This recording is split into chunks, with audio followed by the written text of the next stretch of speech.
You're listening to Random Fit with hosts Wendy Batts and Ken Miller, winner of a Gold Markham Award for Digital Media.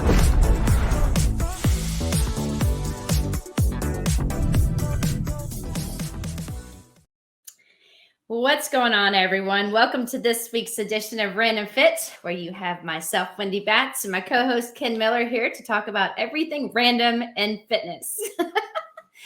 Here on Random Fit, that is. So how are you, Ken? I'm well, Wendy. You're looking good. Oh, thanks. Appreciate it. Right. Yeah. You know, you always look the same, Ken. I'll take it. I'll take it. Better than worse. That's right. No, always a pleasure, and love this time of week when we get to sit down and really talk about different topics that do revolve around the fitness and wellness kind of realm, if you will.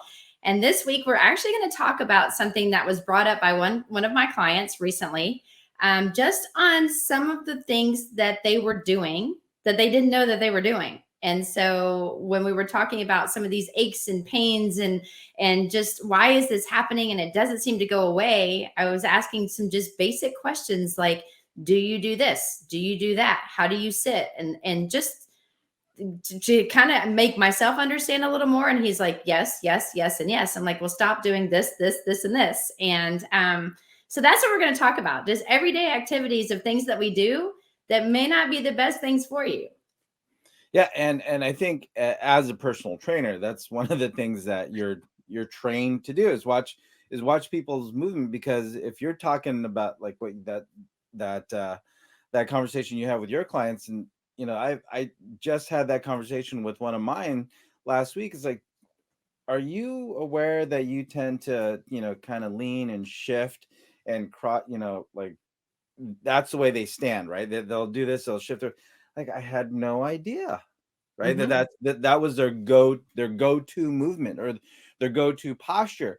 And it's not just about, okay, well, I'm cold, I'm going to cross my arms. We're not just talking about proxemics and body position and postures, but you know, sometimes people have a tendency to be in those positions because one, it's actually very efficient because you're just resting on ligaments, right? You're resting on joints. Muscles don't have to be on that whole time. So they'll do the lean and they'll kind of tilt and they'll shift and all of this. Just like if you're sitting in a chair and you know how you might put your knee on your thigh and then just prop your head up on your hands.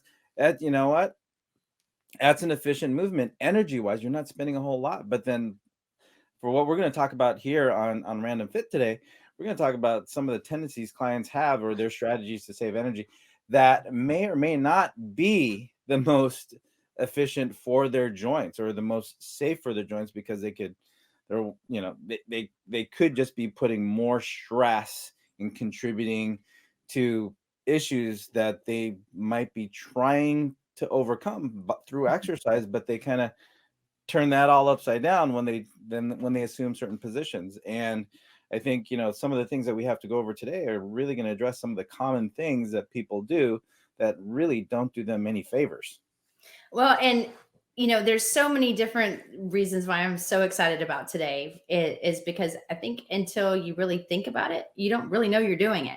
So, for example, you know, some of my older clients, I don't see it as much in my younger clients. I don't see it as much in my athletes, but I have noticed this with some people that might be coming over that are having some issues with their lower back. And being a manual therapist, I can look at someone's sacrum to see, you know, is it moving in extension and flexion and rotation the way that it's intended to move? And if not, why is one side getting stuck? And I noticed that there was this continuous pattern. I know that they're getting into their edge app. They're doing what they're supposed to do because I can see that. I can make sure that if I'm not working with them and I give them activities, when they log in, I know that they're doing something. And one of the things that I noticed when he came to the house was before I put him on the table to look at him overall, he pulled out a wallet out of his back pocket. And it's a wallet that wasn't very thin. It wasn't just credit cards only. It wasn't just a clip. It was a true wallet that was a trifold. And, you know, it had his credit cards in there, his ID and money. And it's one of those things that, guys, if you have a wallet in your back pocket and you're sitting down, that wallet is going to take your hips and put you in a position that's not in neutral. there's going to be one side that's elevated. And if you're sitting on your tush for multiple hours of the day with that wallet in your back pocket, and it's something that's not uncomfortable because you're used to it, that can have a huge reflection of what happens at your hip. And then when you're in that position for a long time and you stand up, your hips are in an awkward position, and that's going to lead to different asymmetrical shifting. It's going to lead to decreasing glute activation on one side, which is going to put more stress onto the other, and it's going to cause discomfort in your lower back by just putting a wallet in your back pocket. So if you're doing that, don't do it. Don't do it.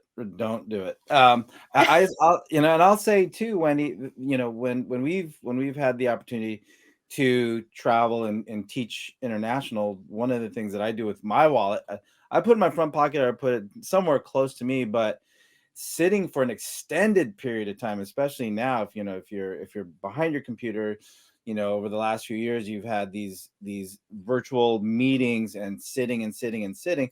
But the other part of it is that compression of the wallet into your hip. So if it's like right on that side hip, well, now you're looking at sitting on your hips, which now you're talking about the piriformis, where your sciatic nerve can run through or around it or near it. Now you're sitting on a nerve. Okay, Mhm. so that's just another reason not to have anything in your back pocket. But putting it in your front pocket's a good alternative. But just to think about wallets these days, I mean, for me, because, occasionally I have to do a podcast or recording or something virtual on the road, I carried one of those little folding phone kind of holders that props it up at an angle. So that way I can do things hands-free while the camera's still focused on me. So that thing, I mean, maybe a couple millimeters thick, but it still adds thickness because I put it in my wallet because I needed to have it accessible, versus I'm leaning it against a tree or leaning for me to have do whatever I need to do to record. So that wallet part, Wendy, is huge. And just something as simple as taking it out of your back pocket, put it in your front pocket, in your jacket pocket, in your backpack, whatever else you have. But don't do what you can to not do it, because it has so many ramifications, one of which is it's going to affect, like you said, Wendy, just the tilt of the hips, but also you could be sitting on a nerve, right? Yep. And then also, with this same individual, when he first came in to talk to me about what was going on, and I just, again, as a trainer, this is something I stress multiple times. Let the person be the first time you meet them, and because it's going to tell you a lot about their personality, how they sit, how they stand. They don't know what you're looking for at this point anyway. And while he had a wallet in his back pocket, he talked to me, and his wallet was in his right back pocket, and he would cross his right leg over his left leg. So while, especially women, when we have to wear a dress attire, so if we're wearing like a dress or a skirt, it's polite to cross your legs. As well as some individuals, some males like to cross their legs. It's just comfortable for them. Even my 7-year-old's crossing his legs these days. But when you do that, think about what's happening, not just what we talked about with the wallet, but even when you cross your legs, the amount of pressure you're putting on the other side. And then too, on the circulation standpoint for the leg that's being crossed, there can be, multiple things that are happening. And again, it's taking that hip out of neutral position. So when you're going back to a standing position, if you've been in that position for a long period of time, then it can actually cause dysfunction at the hip, which is going to lead to more compensations when you're actually moving, walking, playing, doing whatever you're doing. So if you're crossing your legs, stop, just keep your knees together and sit the way that you were supposed to sit, with both feet on the ground and in an upright position. Yeah. And I think, Wendy, I think our listeners are, as I'm listening to you to speak here, one of the things I think our listeners might be thinking is like, well, am I not supposed to do that at all? Well, let's just say, No. yeah. Best case scenario, no, you're sitting proper, whatever you But I need to will do. say this, Ken, If as you you're need to sit, talking, I have one leg out. So I'm actually sitting over, so it's not just crossing in like the proper way. I've actually got one leg in a 4, so I'm making a figure 4. That is not good either. So don't do that either. So I'm going to fix that. And I think the bigger picture is that we don't want to be in those positions for an hour and a half, 2 hours, for your whole workday if you're somebody that sits behind the computer all day long. We just don't want to be in those positions all day long. Move around. If you're going to do that figure four that you talked about, Wendy, be in that figure four. If you want to cross your legs, cross legs. But we do want you, when you think about it, sit up tall, have your feet hip width apart, knees right over your ankles, and do what you got to do. And then when you feel a little tired, if you're fortunate enough to have one of those adjustable workstations, then do that. But just try not to assume certain positions too often or for too long, and that's where things can start to contribute to muscle imbalances or contribute to whatever pain or discomfort you might be experiencing in certain areas of your body. Very true. And then another very common one that sometimes, and I'm going to blame cars on this one, because every car is a little bit different. So Yeah. obviously, when you're sitting in chairs, sometimes there's bucket seats, sometimes it's straight across. It kind of depends. So how you're sitting down is one thing, but often, especially if you're driving in your car off, a lot, if you travel and there's long distances you have to go, or if you're someone like me that lives in Atlanta and you may be hitting traffic, or somebody like in California can, I know that this is also an issue with where you guys are. People Yeah. tend to put their arm on the armrest while they're driving and they're just waiting patiently. And when you do that, that elevates one shoulder and you're putting your body weight into it. So it shifts your rib cage and your torso over to one position. And then you're adding pressure, which again, there's a lot of, you've got to think about the ligaments and nerves that go through even your elbow. I mean, think about when you hit your quote funny bone, how that tingles. There's a lot of things that can start to happen with long-term things, but also it causes one side of your shoulder to elevate if it becomes overactive, especially in that upper trap. And then people get headaches, discomfort in their neck, and they look a little lopsided. So if you think about that too, if you're using the armrest, try to make yourself more level, try not to lean into it while you're doing that. But then also think about the headrest. If you notice that your headrest is slightly leaned forward, do what I did. You can turn it and take it backwards so your head's still protected should, unfortunately, you get into a wreck. But then also it doesn't put you into this forward already compensated position that most people live in, when you can actually try to get yourself in a neutral, safer position for your neck.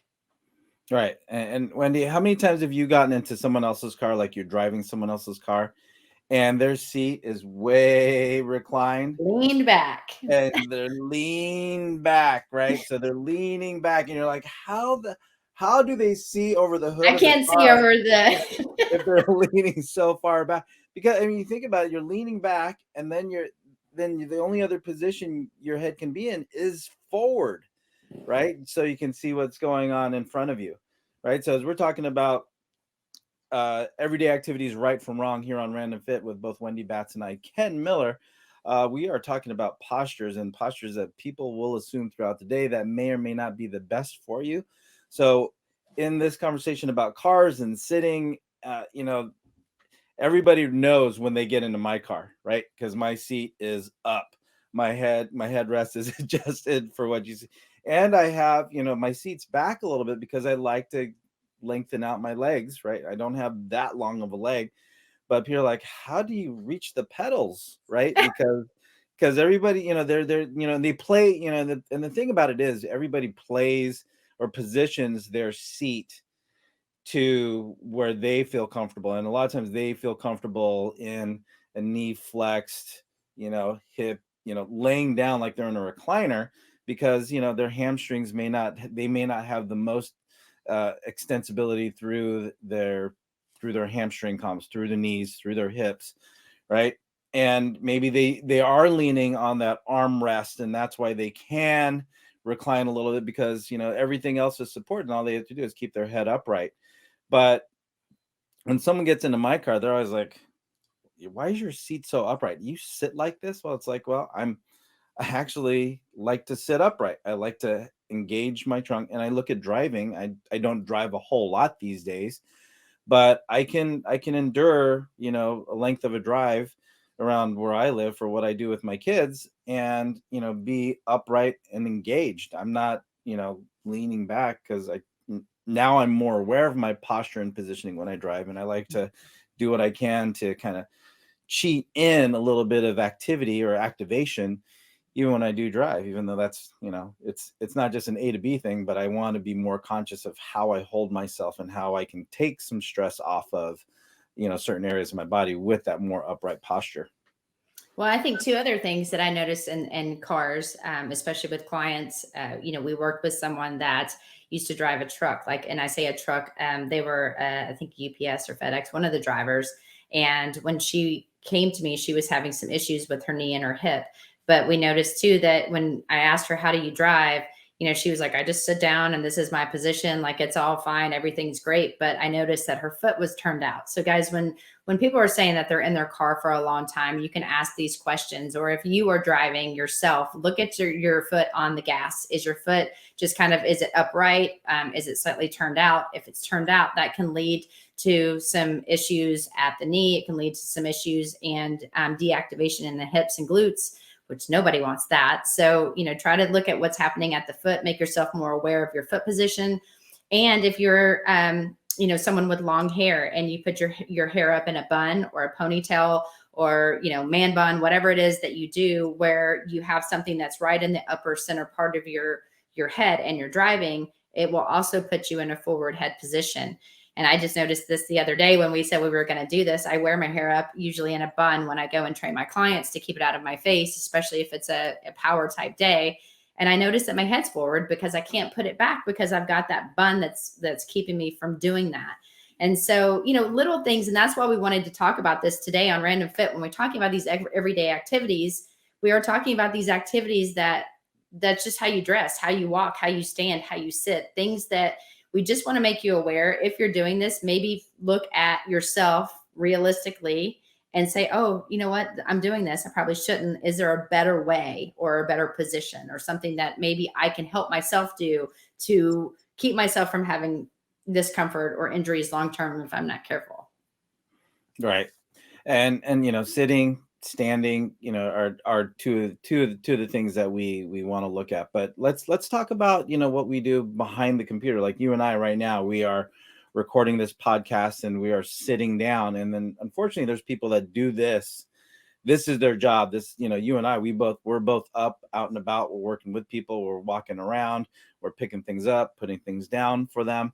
But for those of us like right now, I'm sitting behind. This is what they do for their 9 to 5, and a lot of times, longer than that. So when we talk about that seated position, that workplace position, one of the things that and it's funny because as a personal trainer, we're talking about movement and mechanics and intensities and volume and overload principles and all of those things, but when we're talking about sitting at a desk, right, we have to look at, okay, how are we possibly overloading our body from this seated position? So this is where, I find myself talking about ergonomics just as much about anything else, because it's one thing to have that 1, 2, maybe 3 hours a week when you're training with me, but it's nothing compared to how long you're going to sit behind a computer looking at your screen typing away at the keyboard, and how your body is positioned from that vantage point. So ergonomics winds up being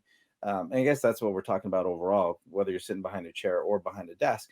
But ergonomics is a huge point of discussion, especially when I'm working with a corporate athlete. And how, one of my first questions, how do you have your desk set up, right? So and as it relates to what they might be coming to me for, with like shoulder issues, neck issues, low back discomfort, and things like that. So one of the first things I like to talk about is, okay, what's contributing to this forward head process, or this forward head position, to where your neck is extended and forward, right? It's a cervical extension and forward, and that's adding a lot of stress to those posterior neck muscles that are having to work so hard over the duration of the day, because how you sit behind the computer is a lot of times how you're going to carry yourself when you're done with work, unfortunately. Oh yeah. I mean, that's really important. And, you'll also ask the questions, not just about the desk setup, ask, do they have dual screens? I mean, I teach a lot. Most of my job as teaching is online, 100% online. So if you have two different screens and I'm constantly reading something on this screen and then I'm going back and looking here, but I'm spending more time looking away at an angle, that actually affected, which, you guys have heard me talk about my neck issues. That actually was one of the contributors to some of the things that were leading to some of the compensation patterns that I had. And I didn't really think about it. We just kind of get stuck in our day to day. We don't think about what we're doing and, oh, I don't sit there for longer than this. Well, it doesn't matter if I'm doing that multiple times throughout the day, even if it's not consecutive. Over that amount of time, it will start to really, become more of the norm, which is not in the best position or where your head is meant to be. And same thing with the shoulders. But the desk is important. And one of the things to think about is, spend one day looking at your setup, and then what could you do to change it? And then are there ways that you can make it more where you're still comfortable, but yet it's also going to be better for your positioning. But also too, think about how you're going into work and the things that you have to bring to work. What I mean by that is especially if you're in corporate America and you still have to wear business suits or any kind of heel. We often think that, men don't wear high heels. Well, they usually do, because if there's a dress shoe, there is a heel associated, unless they're the moccasin type of shoe where it's usually pretty flat. I don't see those as often, but look at that. Any kind of slight elevation in the back that puts you in a plantar flex position, so you're kind of like on your toes, that's going to lead to shortness of the calf. That can also lead to dysfunction at the knee and the hip.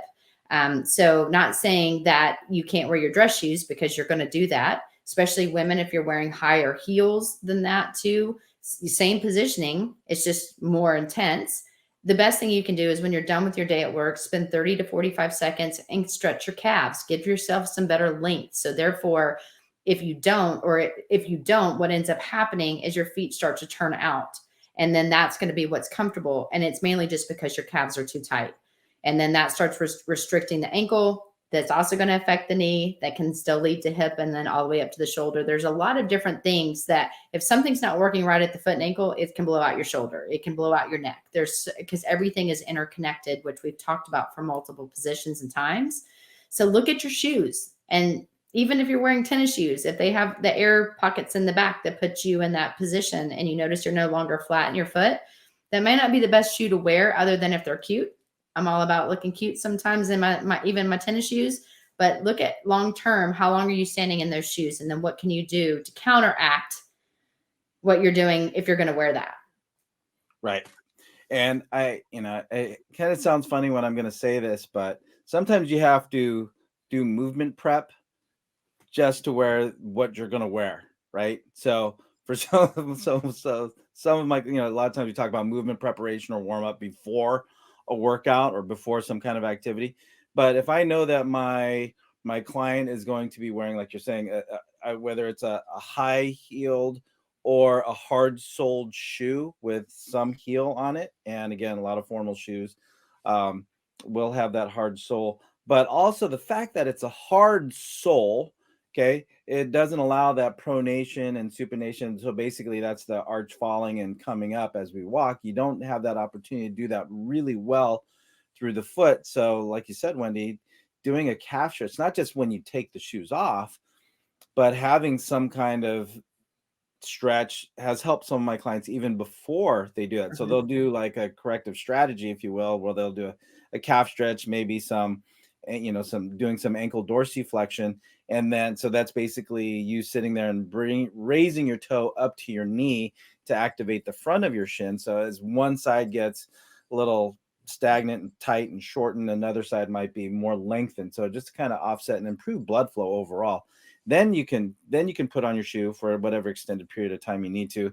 But when there are opportunities to take off the shoes, whether you're at your desk, take your shoes off. If you're on an airplane, take your shoes off, right? Just to move the foot around a little bit. Some people You might need to not. be careful on an airplane. So make sure, I've had some people take off their shoes, and it is not appropriate. So if you know your feet stink, don't do that. Well, I'm not saying take off your socks and then start, Yeah, but sometimes the socks are even worse. So wow. just be respectful. If you're going to do that, be respectful. So wow. Okay. I think that's a different topic altogether. But yeah. Etiquette in public places. Yeah. You're right. But, hey, maybe that's our next one or something. But and I think that kind of leads to so many different things too when we're talking about attire.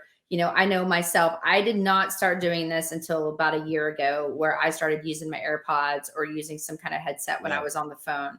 And those Huge. of you guys that know me, I am on the phone all the time if I'm not working, because I'm taking a call, I'm in the car, I'm trying to multitask, getting a lot of stuff done. And there for the longest time, especially with my neck issues, I was taking my phone, I'd hold it down onto my shoulder, and then I would just multitask of doing something. And that is one of the worst things that you can do. So if you noticed, and I have a client that still does not use a headset, still doesn't use AirPods, and is the old school, have phone on his shoulder while he's typing on the computer, getting stuff done, that can lead to severe compensations long term. That can lead to a lot of discomfort and headaches and shortness of muscles that can cause compression to some significant things that are going to go on into your shoulder if you're not careful, because of the compression in the discs. So try to use headsets when you're on the phone. Put them on speaker, anything that you can possibly do to maintain good postural alignment with your neck, because we are on our phones all the time. We're looking down, texting, we're having issues with the thumbs. So, think about all the things that that we're talking about. If you are these people, get a headset, get the AirPods, get something to put yourself in a better position of your neck. Yeah, one of the more funnier stories I have about investing in a headset is, I was working with a client. He had just sold his company for $20 million. And he's coming to me with some neck issues. I'm like, well, what did you do all day? Well, I'm in a meeting. It's like, well, did you have your headset on? He's like, I don't have a headset. I'm like, you just sold your business for $20+ million and you're not buying a headset?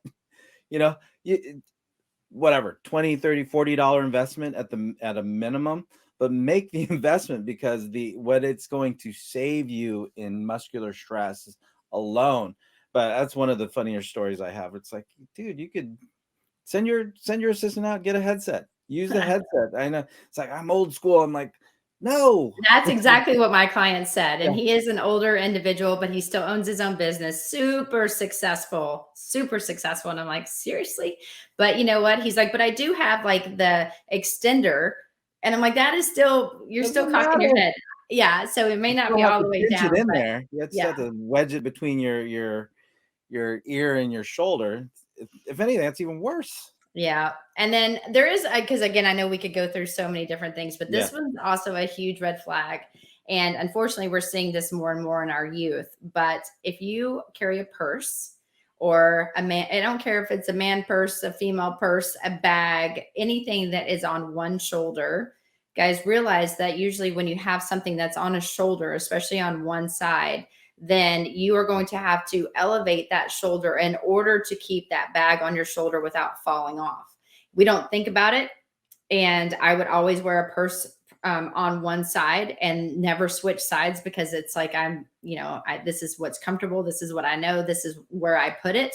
It can also lead to compensations, especially on that one side. And then if you're like, okay, well, I'm totally in the clear because I wear a backpack. The thing about a backpack, and Ken has seen me, I look like a turtle sometimes because I don't want to check a bag, and I have my suitcase and my backpack, and I have everything stuffed in both of these. So therefore I have two things. I have my purse in my backpack that also has my schedule, my computer, and everything in that I have on my back. So because it's heavier, you roll your shoulders forward. You sometimes put your hands on there to take the stress off of your shoulders, but your head's forward, your shoulders are forward, you're kind of hunched over a little bit, and it is so not good for you. And now we're seeing this with kids because there's so many books that they're having to bring home to study and everything. And these books are huge. And unfortunately, I watch kids get off the bus and they're hunched over because their backpacks are stuffed. So on those big homework days when my daughter comes home, she's got 3 thick books, social studies, math, and her English books are really thick. Right. And when she has those nights, when she has all 3 of those subjects that she has to study for, what I as much as I want her to, be able to shoulder her own workload, I'll take that off of her, and I'll walk her to the car, or I'll walk her wherever she's going with the bag, just because I know for her frame, it is a lot of weight. For me, I just pick it up and it's nothing. But for someone who's her age group, then it is a lot of weight. It is a lot of weight. So for you parents, if you have the backpacks that do have the wheels on them, you can do that. I mean, we could always go back to when I was in junior high. Well, we're not allowed. So my son isn't allowed to have backpacks with wheels. I Okay. don't know why. So some schools are different. But I agree. I mean, I carry my son's bag and he's in first grade, but he still comes home with stuff that's in his bag. Now, just to clarify, it's only on those days where it's heavy.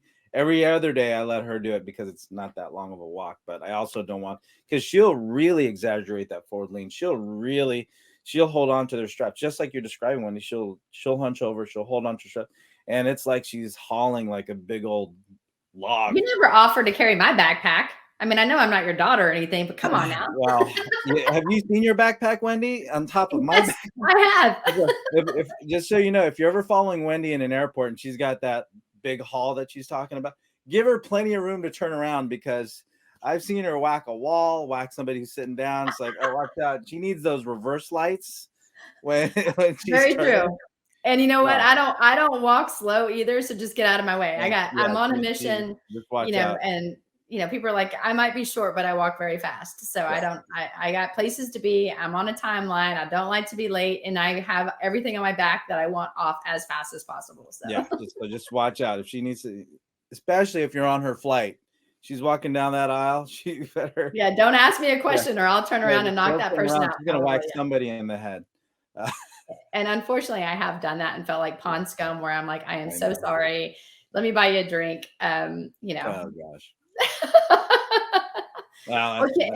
Ken, there's so many different things I know we could talk about, but these were just some of the common things where now my clients say, you know what, you pointed this out to me. And I've noticed sometimes when I'm at work on a meeting that I am sitting with my legs crossed, and I've been this way for a long time. Or I'm at the grocery store and I look down and my feet were pointed outwards. And then I force myself to bring them in while I'm waiting in line at the checkout store. Or, you know what, when I was driving and you told me to bring my head back on a headrest just to try to relax the forward part of my neck.